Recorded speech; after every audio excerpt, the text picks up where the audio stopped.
Glasses I also need now if I want to see some. Oh, we need to play that first. What you got? Do not. Well, I've got it. It's fine. It's fine. It's My fine. drink's behind you. Okay, right. Rewind it. That's it's just this bit is fine. Well, a little bit is fine. Yeah, so that is more interesting. What's his name? Henry Dine. Henry Dine. Let's have a look at. Put it into Google. Oh, Henry G.H. Dine. What could he be? Let's have a look. Oh, award-winning crisis actor, Henry Dine. What a man. There he is there. What you got? It's almost like he's been paid to pretend he's got COVID and he's on the telly.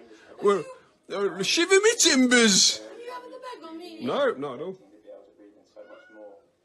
What a scumbag. Does it say at the bottom this is only an acting? No, he's pretending to be real. And this is BBC? This is the BBC News now, like right now. Right now? Right now. And he's a crisis actor. I don't believe they do that, Chris, because there's too many people. Mum, there's about 4 of them.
Okay. So they are about to film another scene.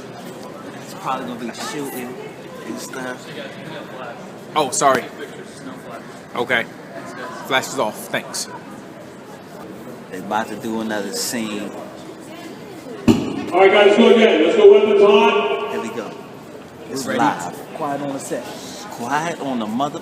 We're on Wilkinson Avenue and Ocean Avenue.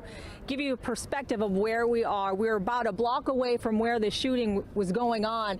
A block in that direction and then to my left. That is where the shooting happened.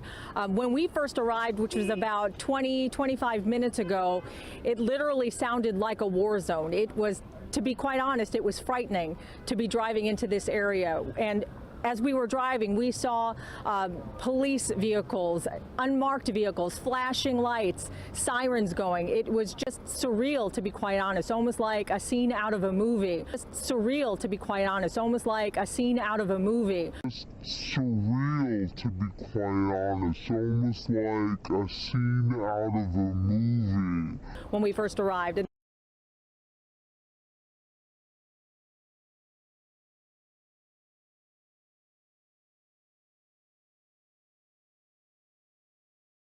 We're not at liberty to disclose the names of any of the victims or the actors at this point.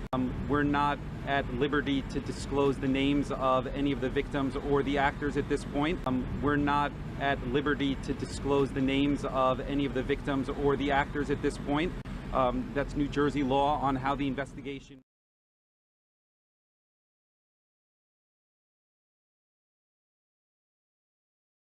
The Jersey City Department of Public Safety's Office of Emergency Management and Homeland Security conducted a multidisciplinary active shooter exercise at the New Jersey City University School of Business located at the Mack Cali Harborside Complex earlier today. The press were allowed to film inside as the drama unfolded, which seemed at some points like a real-life drama, as gunshots were fired and different police forces from Homeland Security and Jersey City Police Department rushed to the scene to try to apprehend the shooter alive or to shoot him outright. We interviewed Jersey City Public Safety Director James Shea before the onset of the active shooter exercise. We've been doing this with our outside company here since 2015, and we've been steadily improving the capabilities of our units, and we've actually brought more units and more partners into it as we go and as we get better at it. Again, getting better is a relative term. We're never going to be satisfied with our response. We're going to continue trying to improve. And Director Shea, it seems like this is just part of the standard steps that the city's taking given the reality of shootings across the country. But have there been, for example, any credible threats that you're taking seriously at this point? And is this why this is happening tonight? Well, we're a huge part of the New York metropolitan area. We're a major city with a major financial district of our own, right? And we have major universities, schools, what have proven to be attractive targets in other cities. We're very happy that we haven't had an event like that here, but we think we'd be neglecting the city if we didn't prepare for the possibility. So we're going to continue making sure that we have the capabilities to address any threat to our taxpayers that arises. And my last question, Director Shea, at the conclusion of today's events, which happen, I guess, in a couple hours from now, what will you be looking for as you assess today's activities? I mean, what will be most important for you in the features that you'll be reassessing? That we recognize our mistakes and that we see where we can do better, and that then we will use our vendor to talk to us about steps we need to improve in training before we do this again in 3 or 4 months, and we see if we've incorporated the lessons learned from today and gotten better.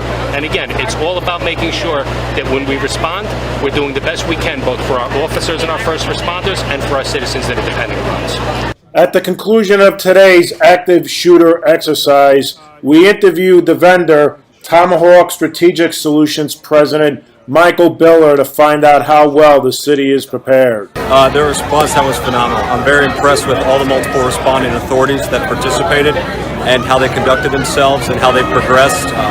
We've had the pleasure and honor to work in this city for the past 3 years, and where they started was great. Where they've come is phenomenal. I'm very confident in their abilities and what they're doing, and they're actually doing some very advanced concepts, running rescue task force, and they've really refined that today. And for all those that don't know what rescue task force, it's integrating medics, just as though we used to do in our previous careers, to ensure that while we have a response to interdict a shooter or something of those means, we also have a medic or somebody who is trained to start treating victims. Mark Busich reporting in Jersey City for Hudson County View, the eye of the community. Love you, Charlie. Thank you. Thank you. This is in the restroom. I'll be right back. You're good. Bye, everyone.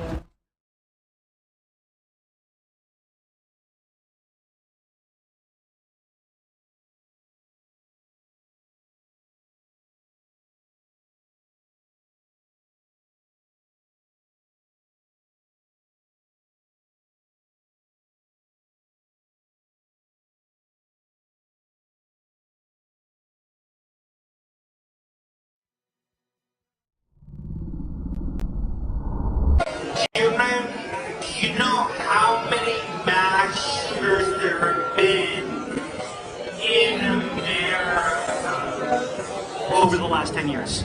Counting or not counting gang violence? Counting or not counting gang violence? Great. We don't want to jinx it, we don't want to say anything wrong, but what we don't want to have happen is that awful moment, and I wish I could say it's never happened, where you're on set and you start pumping blood and you look at the actor and nothing's coming out of his neck, but there's a giant red pile going on the back of his body, you know? All I'm doing with purging the line is making sure that the blood is traveling down the line and that there's pressure in the thing. So I don't know if you can see here, you got it? Chair. So this is the bit where I'm going to cut the appliance. So I'm going to start to cut. This is where I had that situation where I had an extra freak out on set.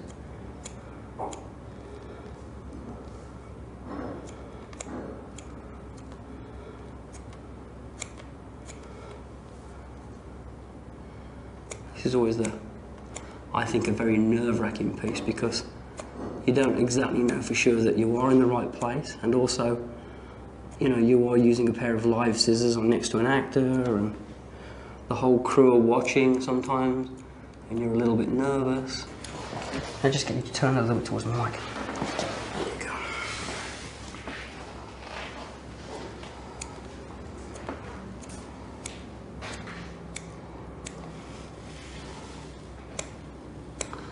These are a very, very fine pointed scissor. They snip through foam really, really well. And also they've got a lot of control over the blade.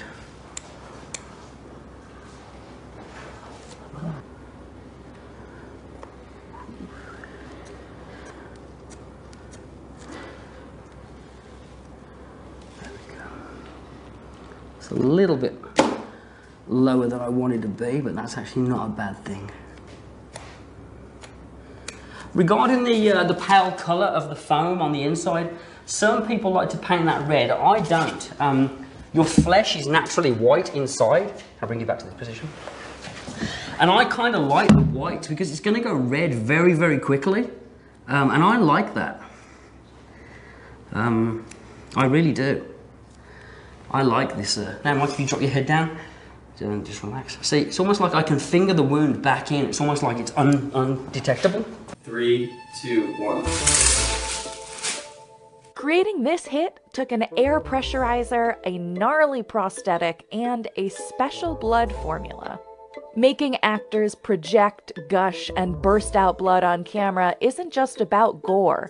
These bloody scenes require careful research and artistic flair. To find out how they do it, we went to Brett Schmidt and Greg Pikulski, the special effects makeup artists at SPFX Studio.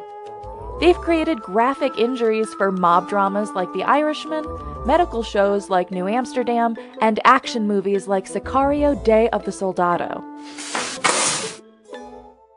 It all starts with the actual prosthetics. The hardest part of creating wounds is building the look of depth.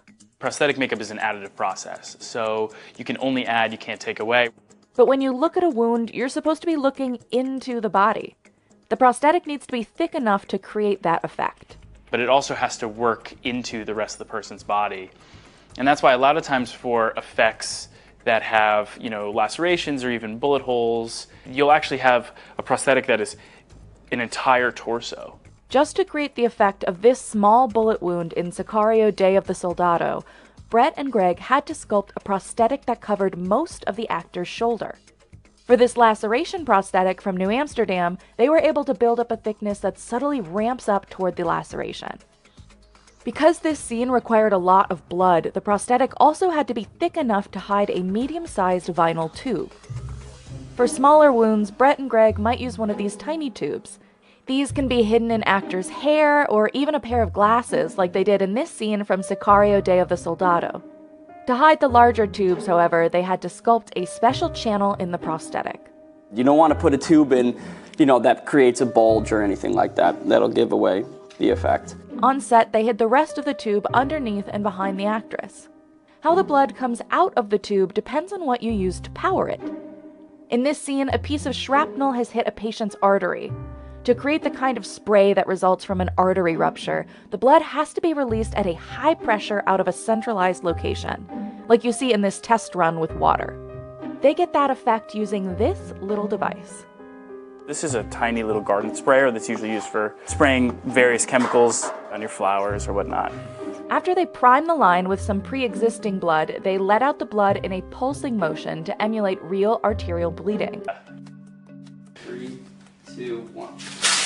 The key was using a lot of blood. For the full effect, though, you'd need to see this in slow-mo.